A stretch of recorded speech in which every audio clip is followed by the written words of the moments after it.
السلام علیکم ورحمۃ اللہ وبرکاتہ۔ بسم اللہ الرحمن الرحیم، الحمد للہ رب العالمین،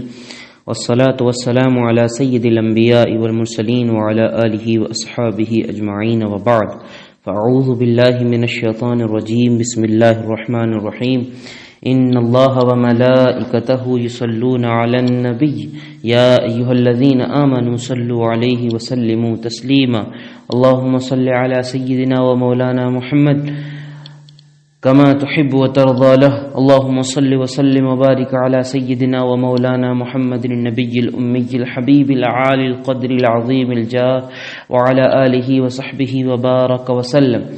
جزا الله عنا سيدنا ونبينا ومولانا محمد صلى الله تعالى عليه وسلم ما هو أهله. اللہ سبحانہ و تعالی قرآن کریم میں سورہ بقرہ کی آیت نمبر 3 میں ارشاد فرماتا ہے، الذین یؤمنون بالغیب، قرآن ان لوگوں کے لیے ہدایت ہے جو تقوی والے ہیں۔ یہ تقوی والے کون لوگ ہیں؟ وہ جو بغیر دیکھے ایمان لائیں۔ یہاں سے لے کر کے اللہ سبحانہ و تعالی نے اس کے آگے بھی 3 آیات میں ان لوگوں کا ذکر فرمایا ہے جو خالص اور سچے مومن ہیں، جس کو انشاءاللہ ہم ذکر کریں گے۔ اچھے اور سچے مومنوں کی ایک پہچان یہ ہے کہ وہ بے دیکھے ایمان لائیں، یعنی انہوں نے ایمان کی وہ تمام ضروری چیزیں جن کو اللہ کے رسول صلی اللہ تعالی علیہ وسلم نے بتایا اس پر ایمان لے آئے، اگرچہ انہیں دیکھا بھی نہیں اپنی آنکھوں سے۔ جیسا کہ اللہ کے رسول صلی اللہ تعالی علیہ وسلم نے ہمیں بتایا، یہ قرآن اللہ کا کلام ہے، ہم نے اللہ سبحانہ و تعالی کی طرف سے اسے اترتے تو نہیں دیکھا، لیکن ہم تک حضور کی یہ بات پہنچی، ہم ایمان لے آئے۔ اللہ کے رسول صلی اللہ تعالی علیہ وسلم نے ارشاد فرمایا کہ مرنے کے بعد قیامت قائم ہوگی، ہم نے دیکھا نہیں مگر ہم ایمان لے آئے۔ اللہ سبحانہ و تعالی کے پیارے رسول صلی اللہ تعالی علیہ وسلم نے ارشاد فرمایا، حساب و کتاب ہوگا، کچھ جنت میں جائیں گے، کچھ دوزخ میں جائیں گے، جنت ہے، دوزخ ہے، فرشتے ہیں اللہ کے، یہ ساری چیزیں جن کو ہم نے دیکھا نہیں، مگر اللہ کے رسول صلی اللہ تعالی علیہ وسلم کے کہنے سے، صرف کہنے سے ایمان لائے، بے دیکھے ہوئے ایمان لائے ہیں ہم۔ تو اللہ سبحانہ و تعالی ارشاد فرماتا ہے کہ وہ سچے مسلمان ہیں جو بے دیکھے ایمان لاتے ہیں۔ حقیقت میں ایمان اور یہ یقین اور اللہ کے رسول صلی اللہ تعالی وسلم کی تمام لائی ہوئی چیزوں کو مان لینا، یہ بہت بڑے کمال کی بات ہے، اور یہی حقیقت میں اس دنیا میں ایک امتحان ہے۔ دیکھ کر تو سب ایمان لے آئیں گے، اس میں کون سے شک و شبے کی گنجائش رہے گی؟ حقیقت میں دلائل کی روشنی میں، ایویڈنسز کی موجود ہوتے ہوئے، اور اللہ سبحانہ و تعالیٰ کی نشانیاں پوری دنیا میں موجود ہیں، اب ان نشانیوں کو دیکھ کر اور اللہ کے پیارے رسول صلی اللہ تعالی وسلم کی باتوں کو سن کر وہی ایمان لائے گا جو نفس پرست نہیں ہوگا، وہی ایمان لائے گا جو واقعتاً اپنی خواہشوں کو اللہ اور اپنے خالق کے سامنے قربان کرنے کے لیے تیار ہو، وہی ایمان لائے گا جس کا دل پاک و صاف ہو، وہی ایمان لائے گا جو حقیقت میں سیدھے راستے پر آنا چاہتا ہو۔ تو یہ ایمان اللہ سبحانہ و تعالیٰ کی کتنی بڑی دولت ہے اور ہمارے پاس موجود ہے، اگر ہم اس کا اندازہ لگائیں تو یقین جانیے ہمارے سر سجدے میں چلے جائیں گے، ہماری آنکھیں نم ہو جائیں گی، ہمارے دل کانپ جائیں گے، ہمارے دل نرم پڑ جائیں گے، اور ہم اللہ سبحانہ و تعالیٰ کی بارگاہ میں شکر کے طور پہ یہی کہیں گے، الحمدللہ، اللہ تیرا لاکھ لاکھ شکر ہے کہ تو نے ہمیں مسلمان بنایا۔ اندازہ تو کریں وہ لوگ جو آج اس دنیا میں مسلمان نہیں ہیں، ان کے لیے اسلام لانا کتنا مشکل ہے، کتنا مشکل ہے۔ جانتے ہیں کیوں؟ اس لیے کہ وہ جانتے ہیں کہ اسلام لانے کا مطلب یہ ہے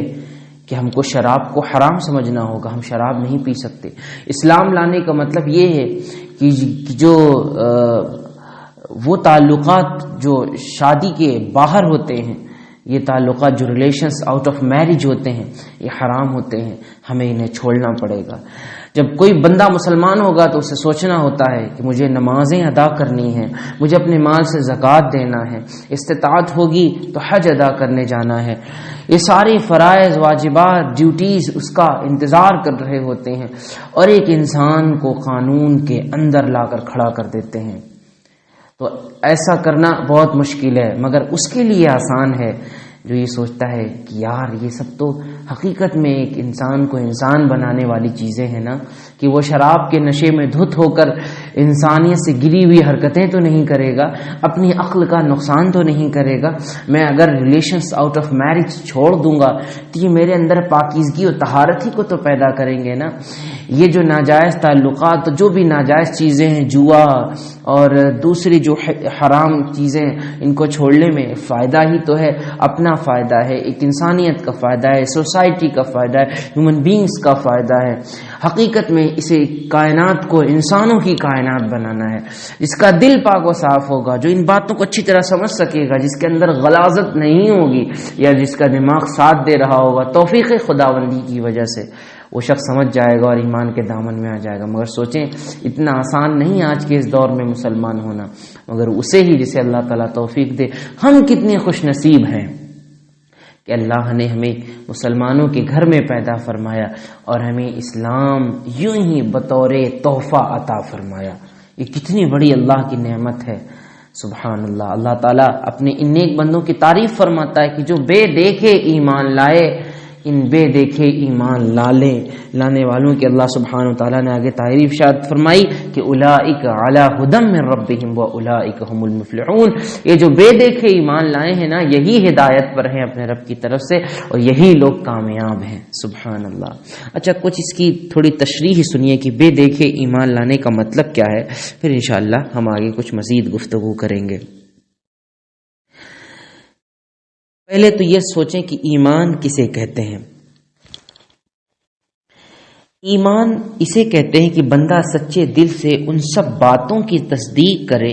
جو ضروریات دین میں داخل ہیں، اور کسی ایک ضرورت دینی کے انکار کو کفر کہتے ہیں۔ اب ضروریات دین کیا ہیں؟ ظاہر ہے کہ اللہ کو ایک ماننا، رسول اللہ صلی اللہ تعالی وسلم کو اللہ کا نبی اور رسول ماننا، اللہ کا بندہ ماننا، اور تمام نبیوں پر ایمان لانا، فرشتوں پر ایمان لانا، جنت و دوزخ پر ایمان لانا۔ یہ ساری چیزیں جو لوگ جانتے ہیں کہ مسلمان ایسا عقیدہ، اس کے خلاف عقیدہ نہیں رکھتا، ان تمام چیزوں پر ایمان لانا، یہ ضروریات دین کہا جاتا ہے، یعنی دین کی ضروری چیزوں میں سے ہے۔ It is very necessary and very vital and very important. یہ بہت ضروری چیزیں۔ یاد رکھیے گا کہ عمل سے نہ انسان اسلام میں داخل ہوتا ہے اور نہ عمل سے انسان اسلام سے خارج ہوتا ہے، جبکہ اس عمل کے ساتھ اس کی سوچ اور اس کا عقیدہ بھی ویسے ہی خراب نہ ہو۔ جیسے مثال کے طور پر اگر کوئی شخص مسلمان نہ صرف نمازیں پڑھے تو کیا اس سے وہ مسلمان ہو جائے گا؟ نہیں مسلمان ہوگا، جب تک کہ وہ زبان سے اور اپنے عقیدہ یقین نہ پیدا کرے کہ ہاں اللہ ایک ہے اور رسول اللہ صلی اللہ علیہ وسلم، محمد اللہ کے رسول صلی اللہ علیہ وسلم اور اس کے بندے ہیں۔ تو یہ عقیدے سے ہی انسان اسلام میں داخل ہوتا ہے، اور عقیدہ ہی خراب ہو تو اسلام سے بھی خارج ہوتا ہے۔ عمل سے نہ انسان اسلام میں داخل ہوا، جیسے کہ میں نے عرض کیا کہ غیر مسلم اگر روزے رکھتا ہے تو اس سے مسلمان نہیں ہو جائے گا وہ۔ ایسے ہی کوئی شخص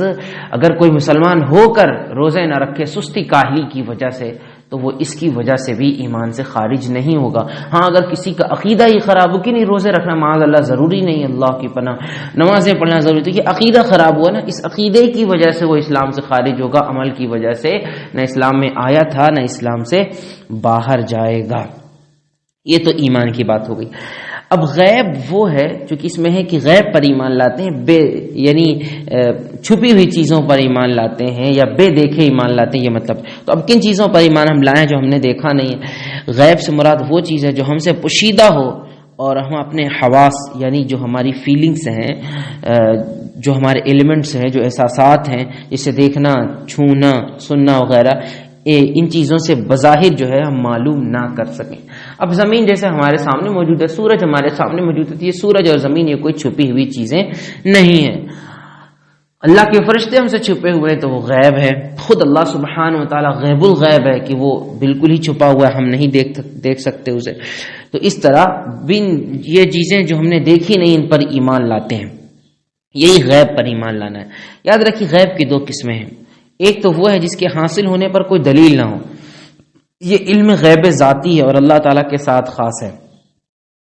یعنی ایسا علم جس کو کسی دلیل سے حاصل ہی نہیں کیا جا سکتا، تو وہ اللہ سبحانہ وتعالیٰ کا علم ہے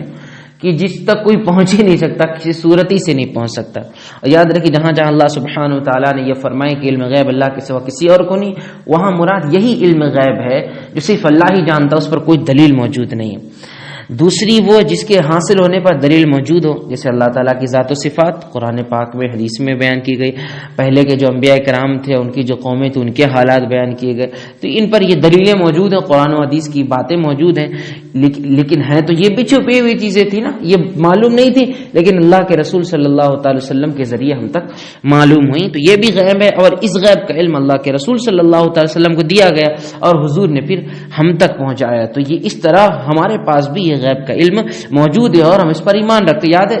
معلوم ہونا چاہیے آپ کو، اور ذہن میں رکھنا چاہیے کہ انسان ایمان اسی چیز پر لائے گا نا جو معلوم ہو، تو جب جس کسی کے بارے میں معلوم ہی نہ اس کے بارے میں کوئی ایمان نہیں لاتا، معلوم ہوتا ہے تب ایمان لاتا ہے، اگرچہ دیکھا ہو یا نہ دیکھا ہو۔ استغفر اللہ ربی من کل ذنب واتوب الیہ، والسلام علیکم ورحمۃ اللہ وبرکاتہ۔